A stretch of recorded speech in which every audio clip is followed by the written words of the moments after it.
का किस्सा है, एक गांव में मीठा और बिट्टू सब्जी की रेडी लगाया करते थे। आ जाओ ताज़ा ताज़ा सब्जी ले जाओ। इस मोटे बिट्टू से सब्जी मत लेना, इसकी सब्जी बहुत बासी होती है। मीठा इस तरह से आवाजें लगा लगा कर अपनी सब्जी बेचा करता था और बिट्टू से कोई भी सब्जी नहीं लेता था। बिट्टू गुस्से में मीठे के पास आता है। मीठे भाई, ये आपकी बहुत ही गलत बात है। आप मेरी सब्जियों की बुराइयां करके अपनी सब्जियां क्यों बेचते हो? अब मोटे पेट वाले गेंडे, ये कारोबार चलाने के ट्रिक होते हैं जो तुझ जैसे जाहिल इंसान को क्या पता। बिट्टू बहुत सीधा सादा था, उसकी कोई भी सब्जी नहीं बिकती और वो सारी सब्जी लेकर घर आ जाता। जबकि मीठा बहुत तेज था, वो सारी सब्जी बेचकर घर आता। सुना मीठे, कैसा राज का दिन। नसीबा मेरी जान, तुझे क्या मालूम, मैं कारोबार में बहुत तेज हूँ। बिट्टू मोटे को अपने सामने टिकने नहीं देता और लोग मुझे से सब्जियाँ खरीदते हैं। मीठे, ये बात तो तेरी ठीक है, पर मीठे तू ऐसा करके बिट्टू रेडी लगाना ही छोड़ दे ताकि तेरा काम और आसान हो जाए। नसीबा तू बस देखती जा, मैं बिट्टू के साथ करता क्या हूँ। वैसे भी उससे कोई सब्जी लेता नहीं है, खुद ही मायूस होके भाग जाएगा। बिट्टू मीठे का हमसाया था, वो मियाँ बीवी उदास बैठे होते हैं। बिट्टू जी, अगर इसी तरह आपकी सब्जियां नहीं सेल होंगी तो हम क्या करेंगे? तो खाने के लिए भी कुछ नहीं है। बेगम, मैं क्या करूं? मीठा भाई मेरी सब्जियों की बुराइयां करता रहता है, जिसकी वजह से लोग उसी से ही सब्जियां खरीद लेते हैं। तो बिट्टू जी, आप भी मीठे भाई जैसा बनो,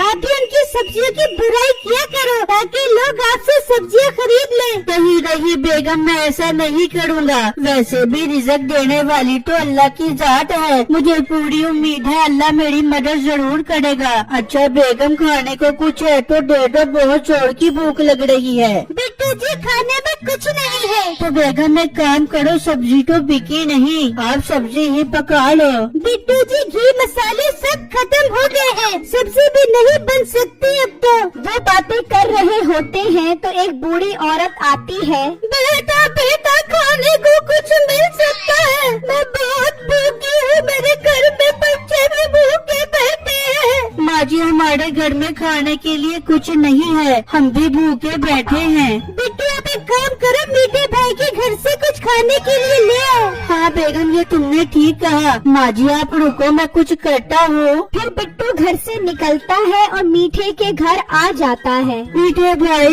भाई खाने को कुछ मिल सकता है? बहुत भूख लगी है। देख नसीबा, इस मोटे को अब भीख मांगने की भी आदत पड़ गई है। मीठे भाई, आप कैसी बातें कर रहे हो? मैं भीख नहीं मांग रहा, मैं आपका हमसाया हूँ और वैसे भी हमसाया के बहुत हकूक होते हैं। अरे बिट्टू, हमें ऐसे हमसाया नहीं चाहिए, चलो भाग दे यहाँ से, कोई खाने के लिए नहीं है। फिर बिट्टू उदास होकर घर आ जाता है। हाँ बेटा, ले आ मेरे लिए कुछ खाने को। नहीं माँ जी, कुछ भी नहीं मिला खाने के लिए, मुझे बहुत अफसोस है, मैं आपकी कोई मदद नहीं कर सकता। कोई बात नहीं बेटा, तुम परेशान मत हो, अल्लाह मालिक है। ये कहकर वो बूढ़ी औरत वहाँ से चली जाती है तो बिट्टू कहता है, बेगम रात होने वाली है, आप सो जाओ, मैं अभी आता हूँ। पर बिट्टू जी, आप कहाँ जा रहे हो? बेगम, मैं अपने दोस्त के घर जा रहा हूँ, आज दिल बहुत दुखी है, तो उसके पास जाऊँगा, शायद मेरा दुख कुछ कम हो जाए। अच्छा बिट्टू जी, आप चले जाओ, पर जल्दी आ जाना। फिर बिट्टू घर से निकलता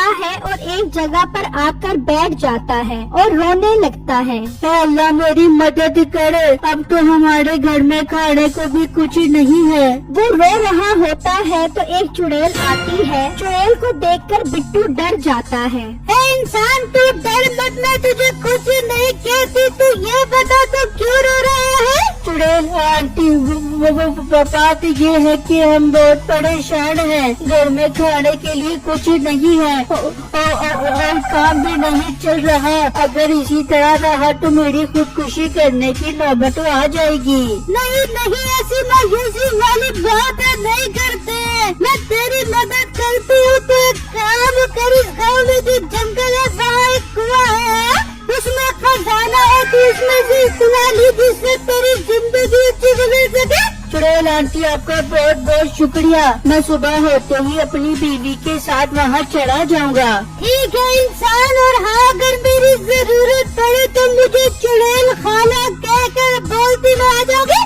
अगले दिन बिट्टू और उसकी बीवी घर से निकलते हैं और जंगल के रास्ते आ जाते हैं। बिट्टू जी, ये जंगल तो बहुत बड़ा है, हमें यहाँ कुआं कैसे मिलेगा? बेगम इधर उधर देखते जाओ, हमें कुआं जरूर मिलेगा। वो जंगल में काफी आगे आ जाते हैं तो बिट्टू की नजर कुएं पर पड़ती है। बेगम वो देखो, वो रहा कुआं। फिर वो कुएं पर आते हैं तो देखते हैं बिट्टू, ये कुआं तो पानी से भरा हुआ है, अब इसमें कैसे जाएंगे? रुको बेगम, मैं कुछ करता हूँ। हमारा पड़ गया है मुसीबत से पाला, आ जाओ इधर चुड़ैल खाला। तो चुड़ैल आ जाती है। हाँ इंसान, मुझे क्यों बुलाया? चुड़ैल आंटी, इस कुएं में तो पानी है, हम अंदर कैसे जाएंगे? एक इंसान, मैं कुछ करती हूँ, कुएं तेरे है, बहुत चर्चे बना दे इसमें रास्ते। तो कुएं में जाने का रास्ता बन जाता है। फिर चुड़ैल गायब हो जाती है और बिट्टू और उसकी बीवी कुएं में आ जाते हैं और देखकर हैरान हो जाते हैं कि उसमें बहुत सारा खजाना होता है। चलो बेगम, अब इसमें से अपनी जरूरत के मुताबिक सोना निकाल लेते हैं। फिर वो सोना भरने लग जाते हैं और फिर वो सोना लेकर जा रहे होते हैं तो वही बूढ़ी औरत मिलती है। बेटा, आज तो कुछ मदद करता जा।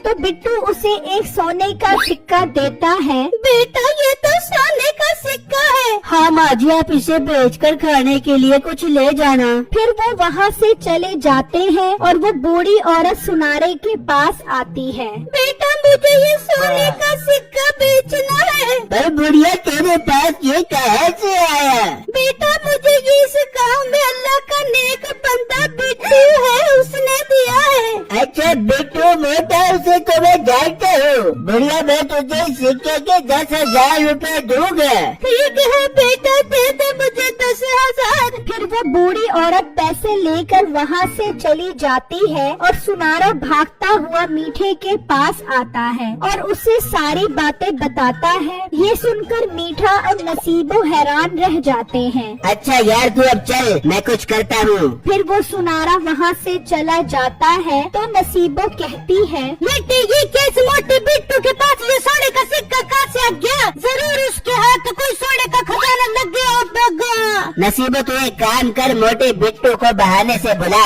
हाँ मिट्टी में जाती हूँ उसके घर और जाके से भाग जाती हूँ। फिर नसीबो बिट्टू के घर आती है। बिट्टू भाई, मिट्टा आपको बुला रहे हो, आपसे कुछ काम है, आपकी उसकी बात तो सुन लेते।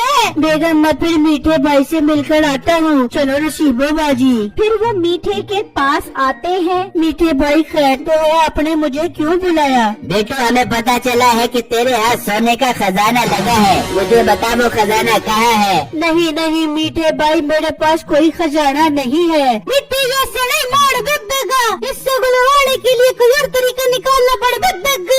फिर वो बिट्टू को डंडों से मारते हैं। नहीं नहीं, मुझे मत मारो, मैं बताता हूँ। तो बिट्टू उन्हें सारी बातें बता देता है। चल नसीबो, अभी निकलते हैं उस जंगल में। फिर नसीबो और मीठा वहाँ से निकल पड़ते हैं और बिट्टू रोता हुआ घर आता है। हाय बिट्टू जी, क्या हुआ? आप क्यों रो रहे हो? तो बिट्टू अपनी बेगम को सारी बातें बताता है, जबकि नसीबो और मीठा कुएं तक पहुँच जाते हैं। नसीबो, आखिर मिल गया हमें खजाने वाला कुआं। जबकि दूसरी तरफ बिट्टू रो रहा होता है तो उसकी बीवी कहती है, बिट्टू जी, आप एक काम करो, आप चुड़ैल को बुलाकर सारी बातें बताओ। हाँ बेगम, मैं ऐसा ही करता हूँ। हमारा पड़ गया है मुसीबत से पाला, इधर आ जाओ चुड़ैल खाला। तो चुड़ैल आ जाती है।